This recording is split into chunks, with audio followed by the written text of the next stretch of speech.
Ogada Al 24 News et merci de nous rejoindre pour cette édition 100% africaine. Tout de suite les titres. À la une, le président algérien Abdelmajid Tebboune a officiellement inauguré samedi la grande mosquée d'Alger, Jama al-Jazair, symbole majeur à la croisée de la foi, de la culture et du savoir.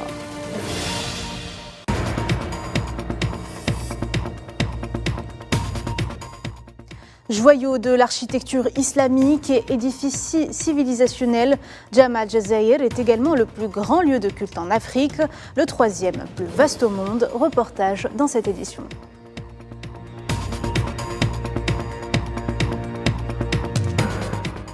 J-4 avant le lancement du 7e sommet du Forum des pays exportateurs de gaz à Alger. En qualité de représentant du président Tebboune, le ministre de l'Énergie et des Mines Mohamed Arqab a remis une lettre d'invitation au président irakien.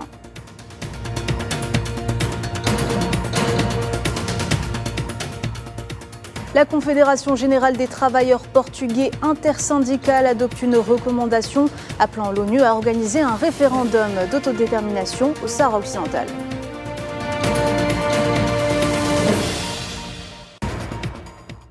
Bonsoir à toutes et à tous. Le président algérien Abdelmajid Tebboune a présidé ce dimanche à Alger l'inauguration officielle de la grande mosquée Jama al-Jazair. Abdelmajid Tebboune a été accueilli à l'entrée de la mosquée par son recteur, Cheikh Mohamed Mamoun al-Qassib al-Husseini, le ministre des Affaires religieuses et des Waqf, Youssef Belmahdi, ainsi que le ministre de l'Habitat, de l'Urbanisme et de la Ville, Mohamed Tariq Belaribi. Le président Tebboune a également visité, après l'inauguration officielle, le musée de la civilisation islamique qu'abrite le 23e étage du minaret de l'édifice religieux, en plus des différentes galeries qui retracent les étapes phares de l'histoire islamique de l'Algérie.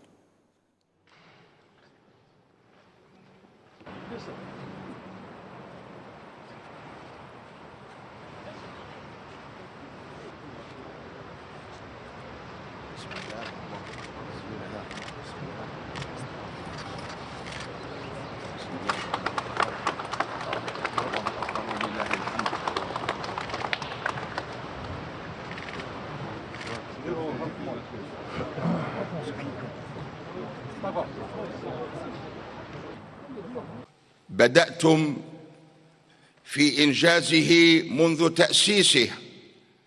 Vous avez entamé sa réalisation depuis sa création. Dieu a voulu que vous dirigiez la réalisation de ce projet dont vous êtes le tuteur et que vous avez suivi et supervisé pendant une décennie. Lorsque vous avez pris directement les rênes de cette réalisation, et grâce à Dieu, les travaux de ce monument ont été achevés et vous avez veillé à ce que son inauguration ait lieu lorsque toutes ces infrastructures soient fin prêtes, de manière à ce qu'elle soit opérationnelle dès aujourd'hui, jour de son inauguration, sous votre direction, au sein de cette assemblée et cette journée bénie. Jama al-Jazair s'impose comme un symbole majeur à la croisée de la foi, de la culture et du savoir. Cette immense structure incarne la grandeur de l'architecture islamique contemporaine, un édifice religieux qui compte désormais comme le plus grand d'Afrique et troisième plus vaste au monde après le Haram de la Mecque et Al-Nabawi à Médine. Reportage de Mohamed Ouali Ben Chaban.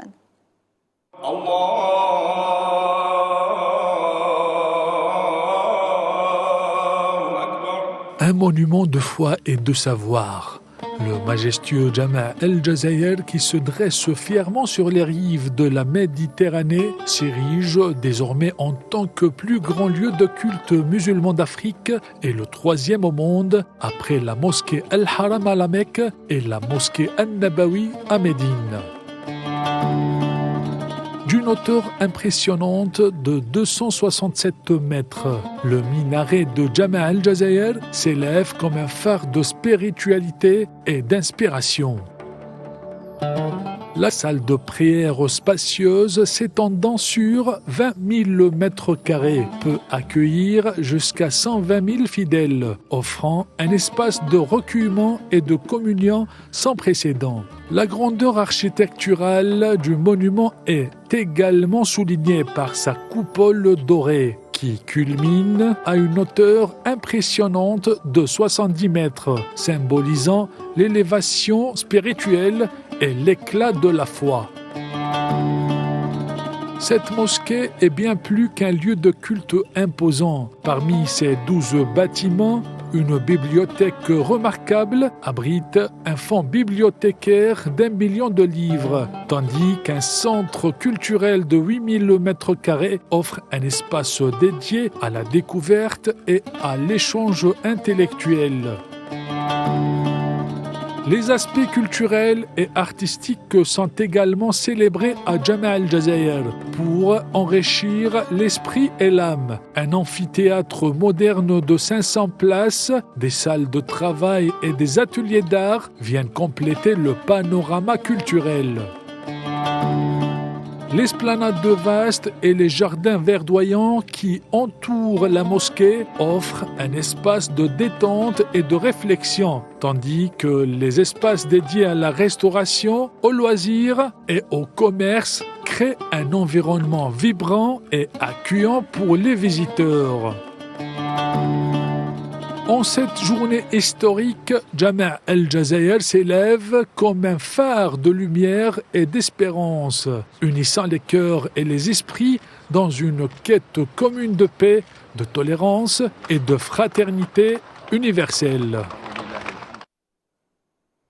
Le ministre algérien de l'énergie et des mines, Mohamed Arqab, a été reçu en sa qualité de représentant du président Tebboune par le président irakien Abdelatif Jamal Rachid, à qui il a remis une lettre de son homologue Abdelmajid Tebboune.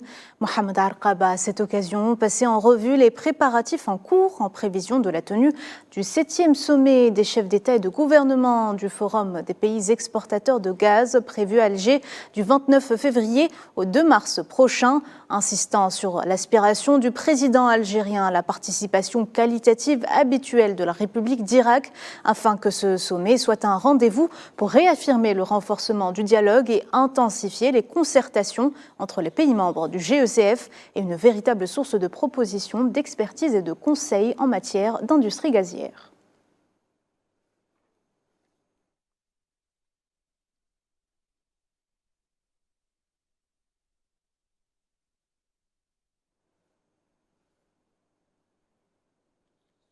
Dans le reste de l'actualité africaine, la Confédération générale des travailleurs portugais intersyndicale nationale a adopté samedi une recommandation sur la question sahraoui dans laquelle elle exhorte l'ONU à organiser un référendum d'autodétermination au Sahara occidental. L'intersyndicale portugaise a également appelé à l'occasion de son 15e congrès la communauté internationale à faire pression sur le Maroc afin de respecter les droits de l'homme dans les territoires sahraouis occupés. L'armée nigérienne a indiqué ce dimanche que les forces de défense et de sécurité ont arrêté 13 criminels et terroristes jeudi et vendredi lors d'une opération menée dans plusieurs villages du département de Terra, dans la région de Tillabéri, à l'ouest du pays.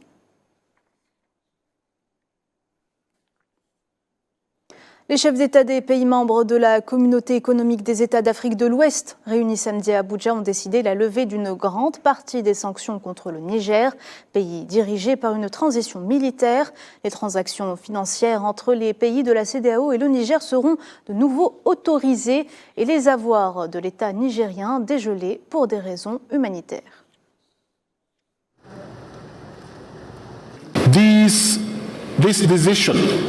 Cette décision est fondée sur des considérations humanitaires, en particulier au moment où nous sommes en période de carême et où nous nous préparons au mois sacré du Ramadan.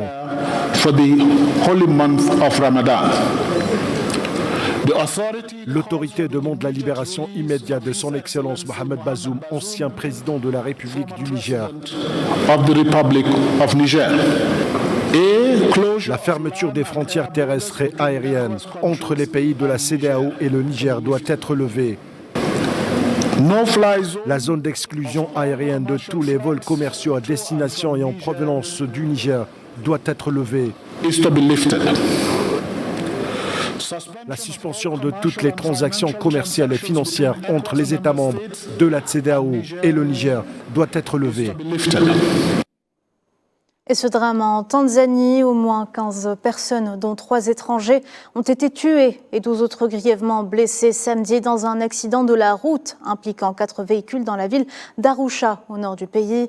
Les causes de l'accident seraient dues à une défaillance présumée des freins d'un camion qui est ensuite entré en collision avec 3 autres véhicules.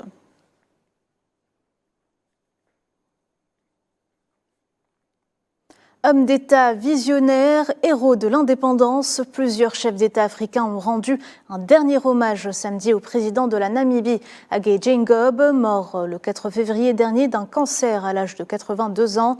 L'émotion était forte lors de ses obsèques au stade de l'indépendance dans la capitale Windhoek.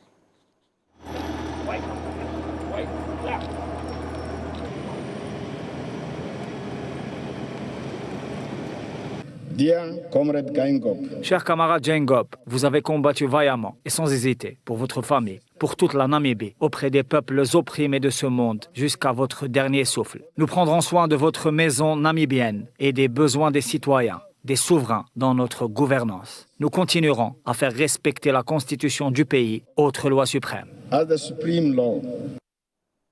Dans ce même contexte, le président de l'Assemblée populaire algérienne, Brahim Bourali, a rencontré ce dimanche à Windhoek en marge des obsèques du président namibien Hage Geingob, l'ancien président Sam Nujoma et la vice-présidente de la République de Namibie, qui lui ont tous deux affirmé la nécessité de poursuivre le renforcement des relations entre les deux pays.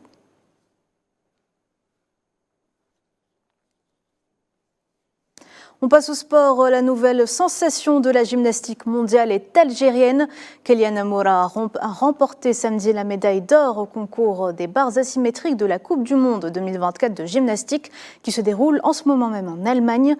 Un sacre historique qui lui a valu les félicitations du président algérien Abdelmajid Tebboune qui, dans un message sur son compte officiel, a exprimé sa fierté et son soutien à la jeune gymnaste de 17 ans.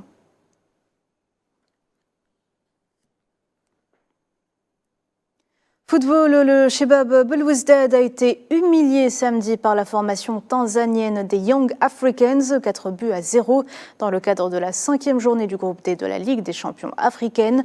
À une journée de la fin de la phase de poule, le CRB est déjà éliminé de la compétition africaine. Les hommes de Marcos Paqueta sont passés complètement à côté de leur sujet et ont été dominés par les Tanzaniens.